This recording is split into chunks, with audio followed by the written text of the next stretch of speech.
મેથીના મુઠિયા બનાવીશ. એના માટે મેં અહીંયા 3 કપ જેટલી પાલક લીધી છે, ધોઈને સમારી દીધી છે. મોટી મોટી સમારી છે, એકદમ ઝીણી નથી સમારી. અહીંયા 1 કપ જેટલી મેથી પણ લીધી છે, અડધો કપ જેટલું કોથમીર. હવે આમાં મસાલા કરી દઈએ. તો અડધી ચમચી જેટલી હળદર, અડધી ચમચી જેટલી હિંગ, 2 ચમચી જેટલી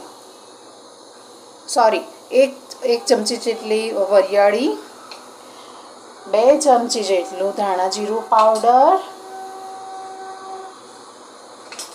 અડધી ચમચી જેટલો ગરમ મસાલો, 1 ચમચી જેટલું મીઠું, 2 થી 3 ચમચી જેટલા હું લીલા મરચાં એડ કરીશ. આપણે આમાં લાલ મરચું નથી એડ કરવાનું, તમે તમારા ટેસ્ટ પ્રમાણે વધારે ઓછું કરી શકો છો. તો હું 3 ચમચી જેટલા લીલા મરચાં, આમાં 2 ચમચી જેટલો ગોળ પણ એડ કરીશું. તમારે ખાંડ એડ કરવી હોય તો પણ તમે કરી શકો છો. 1 ચમચી જેટલું લીંબુ, 2 ચમચી જેટલા તલ,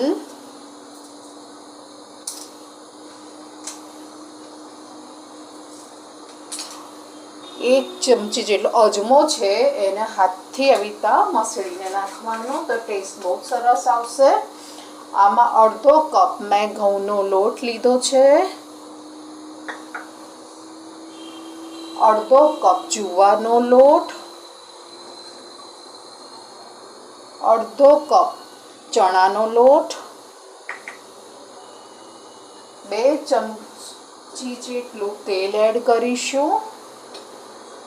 આ બધું પહેલાં હવે મિક્સ કરી દઈએ. જરૂર પ્રમાણે આની અંદર પાણી એડ કરીશું.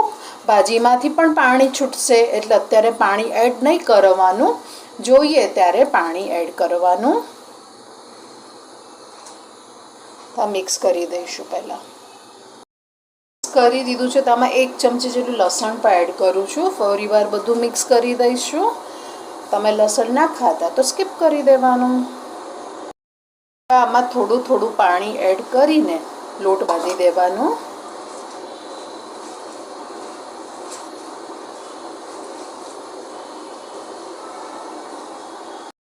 આમાં 1 પિંચ જેટલો ખાવાનો સોડા પણ એડ કરી દેવાનું. પાછું મિક્સ કરી દેવાનું.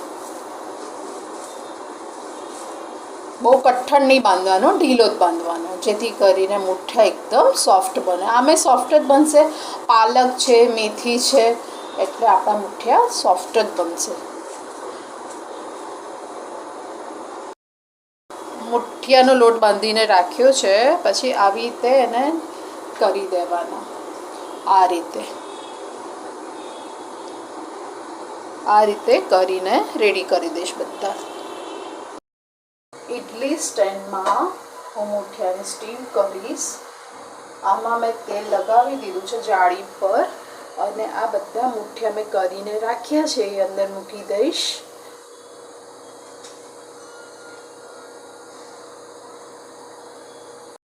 સ્ટીમ કરવા માટે મેં મુઠિયાને મૂકી દીધા છે, અને 10 મિનિટ માટે હાઈ ફ્લેમ પર થવા દઈશું. મિનિટ થઈ ગઈ તો ચેક કરી જોઈએ મુઠિયા સ્ટીમ થયા કે નહીં. તો મારી પાસે ટૂથપીક છે, એનાથી હું ચેક કરીશ. ચોટતું નથી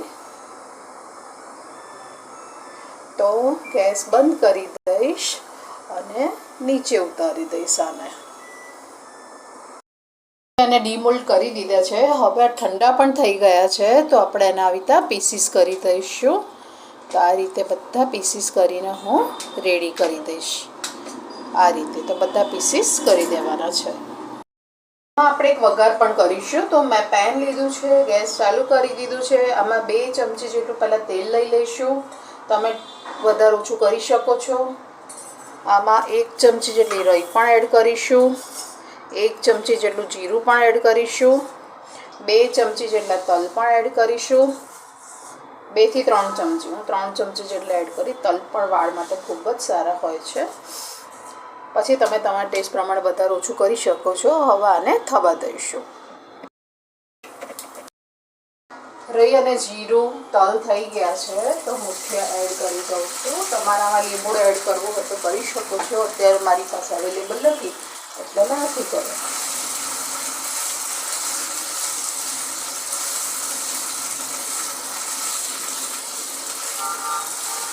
તમે બાળકોના લંચ બોક્સમાં કે સવારની નાની મોટી ભૂખ માટે આવી રીતે મેથી પાલકના મુઠિયા બનાવીને એન્જોય કરી શકો છો. મેં આમાં લીધો છે જુવારનો લોટ. તમારે બાજરીનો લોટ પણ લેવો હોય ને તો પણ તમે લઈ શકો છો. અથવા જુવારને બાજરીનો લોટ ભેગો કરવો હોય તો પણ કરી શકો છો. મેથીના અને પાલકના મુઠિયા બનીને રેડી છે. તો હવે હું સર્વિંગ પ્લેટમાં સર્વ કરી દઈશ. મેથી પાલકના મુઠિયા મેં એક સર્વિંગ પ્લેટમાં સર્વ કર્યા છે. સાથે સોસ સર્વ કર્યો છે. તમારે ચા સાથે પણ સર્વ કરવા હોય તો પણ સરસ લાગશે.